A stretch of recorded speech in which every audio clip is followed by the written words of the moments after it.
Mr. President, I am grateful to the Guyana presidency for the prompt response to the requests of Russia, China, Pakistan, and Algeria to convene this meeting.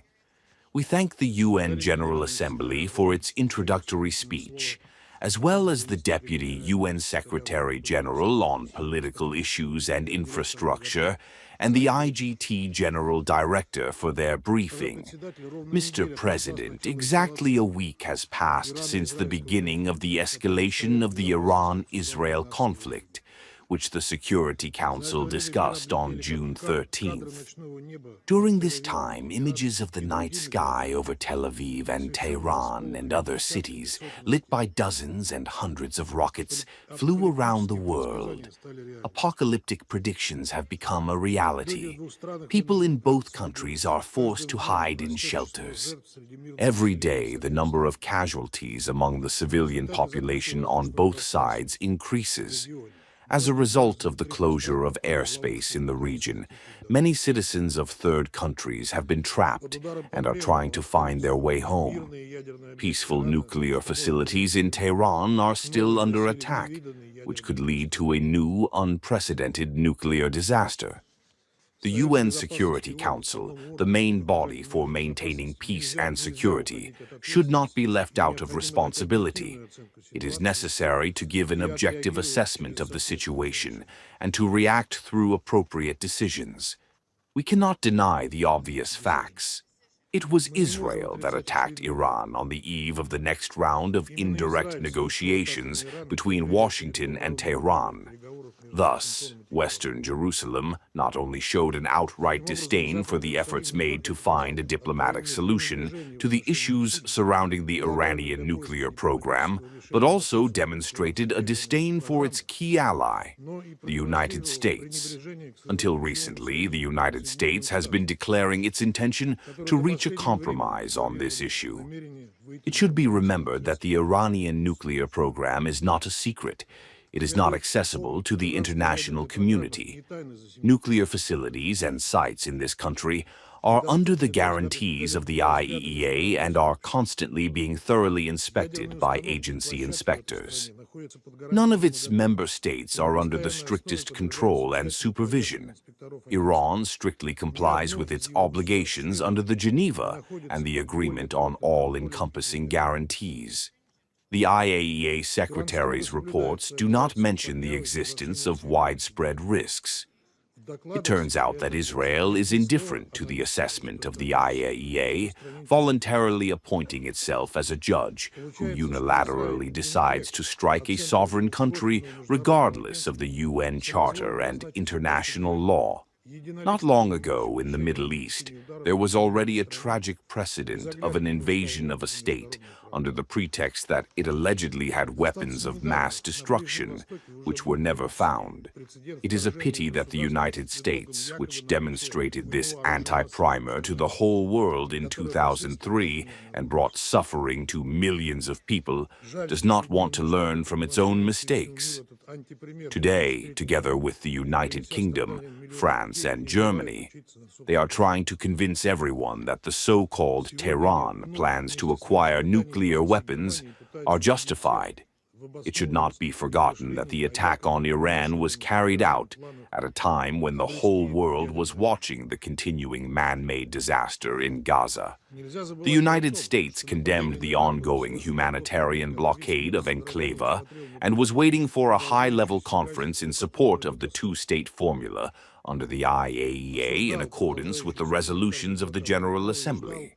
Instead of returning to the only possible peace talks on Palestine, the Israeli military political leadership raised the stakes and expanded the geography of the conflict in the region. It is possible that the west of Jerusalem is also hoping to distract the attention of the world community from the crimes of its army in Gaza and Nasri.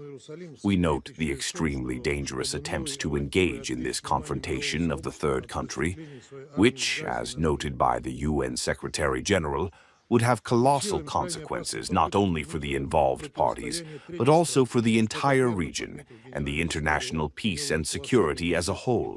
We share the position of the General Secretary on the need to avoid the internationalization of the conflict. Madam Chairman, the current escalation around Iran did not begin yesterday. Having attacked this country, Israel first received an exact pass from a group of Western states. The words spoken by the British, French, and German diplomats in the high halls of the UN Security Council and in the governor's office of the IAEA are no less dangerous than the most formidable weapons. The agency's leadership's undisguised blackmail to force it to prepare an ambiguous, so-called all-round assessment of the Iranian nuclear program, the push-through of the anti-Iranian resolution of the IAEA, all of this has made these countries the actual participants of the Israeli aggression. Let me remind you that this report by the IAEA was one of the grounds for the attack on Iran by the Israeli leadership. In this regard, the cynical statements of the Chancellor of the Russian Federation, Mr. Merz, are indicative of what, I quote, "Israel is doing a dirty job for us." End of quote. The fact that Western Jerusalem is pressing the trigger button does not free Washington, London, Paris, and Berlin from responsibility for what is happening. Russia considers the ongoing intensive attacks by Israel on peaceful sites in Iran to be completely unacceptable and illegal from the point of view of international law. As a result of these irresponsible actions, an unacceptable threat to international peace and security is being created. Nuclear sites cannot be targets of strikes. We demand Western Jerusalem to immediately cease the attacks on Iran, primarily on the nuclear sites under the protection of the IAEA. We expect the agency to prepare a written report and regular reports in the shortest possible time to be reviewed by the IAEA and the UN Security Council with honest assessments of the damage caused to Iran's nuclear energy complex, as well as the application of the agency's guarantees in this country, including in the context of the inspector's presence there, whose life was threatened with death. We note the clear statements of the Iranian side about its unwavering commitment to renewing contacts with Washington in order to develop possible solutions that remove any unreasonable suspicions and prejudices regarding Tehran's nuclear program, provided that the Israeli attacks cease. We support this attitude. We share the call of the General Secretary to immediate de-escalation leading to ceasefire. We are firmly convinced that regulation can only be reliably ensured through diplomacy and negotiations.